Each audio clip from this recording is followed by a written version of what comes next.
Comment je suis passé d'une personne totalement accro au sucre qui pouvait pas s'empêcher de sauter sur le Nutella dès qu'elle rentre du travail ou dès qu'elle est seule le soir devant la télé ou que sais-je, à une personne pour qui le sucre et la nourriture en général n'est plus du tout un problème et à qui ça a fait perdre une vingtaine de kilos à peu près de manière durable, parce que ça fait 15 ans maintenant. Donc comment j'ai fait ça? Alors je sais pas si c'est ton cas à toi, je pense que oui. Euh, Avant de découvrir en fait comment faire, j'étais un petit peu comme toi certainement, c'est-à-dire que je pensais que la perte de poids, enfin on va dire perdre du poids, que mon surpoids était mon problème principal. Ok, donc j'appliquais des régimes, j'appliquais des méthodes de perte de poids, des choses qui avaient pour but de me faire perdre du poids. Sauf que, et on en vient à ça, mais la réalité, c'était que mon problème, c'était pas mon surpoids. Mon surpoids, c'était une conséquence d'un problème bien plus profond. Mon problème, c'était que j'avais cette addiction à tout ce qui est sucré. Alors, quand je dis sucré, c'est des choses vraiment au goût sucré, mais c'est aussi le pain, c'est les pâtes, enfin, c'est toutes ces choses-là, bien sûr. Et en réalité, je pouvais essayer tous les régimes que je voulais, tant que je ciblais pas cette addiction-là, ces envies de manger compulsives, là, comme ça, je pouvais faire ce que je voulais, hein. Au bout d'un moment, dans tous les cas, les régimes, ça dure qu'un temps. Puis derrière, en fait, mon addiction en prenait le dessus dans tous les cas, parce que je la gérais pas du tout, quoi. Donc ça a été la première étape, ça a été de comprendre que c'est ça mon problème. Mon problème, c'était pas mon surpoids, mon problème, c'était plutôt que je mangeais, j'étais complètement addict à la nourriture, quoi, tout simplement. Alors comment j'ai fait pour agir sur ça directement? Il y a une chose qu'il faut bien comprendre, c'est que ces envies-là, tu dois les attaquer entre guillemets de deux façons, par deux axes. Le premier axe, c'est bien sûr par la nourriture, parce que tu manges, en adoptant en fait une alimentation qui te permet en fait de réduire ça de manière physiologique. D'accord? Ça, c'est la première chose. C'est, on va dire, 30% du travail. Les 70% restants, c'est de comprendre que ces envies de nourriture sont la plupart du temps liées à ton état émotionnel. D'accord?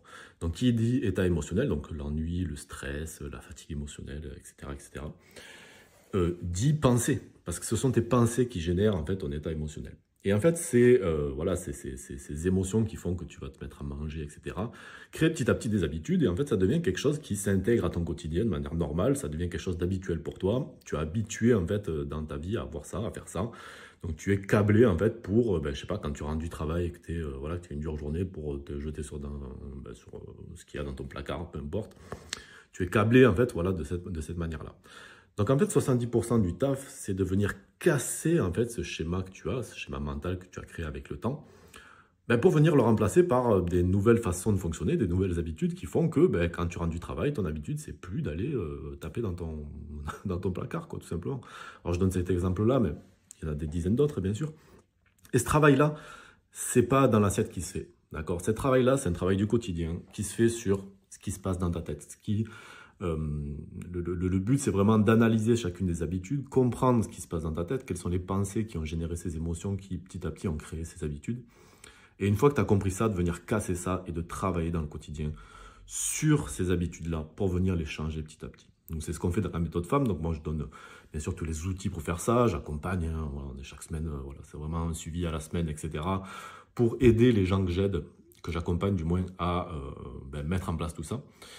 Moi, c'est ce que j'ai fait, c'est ce qui m'a permis en fait de sortir de ça. Là, je vais sortir là, dans pas longtemps une interview d'une de mes coachées voilà, qui a fait ce parcours-là.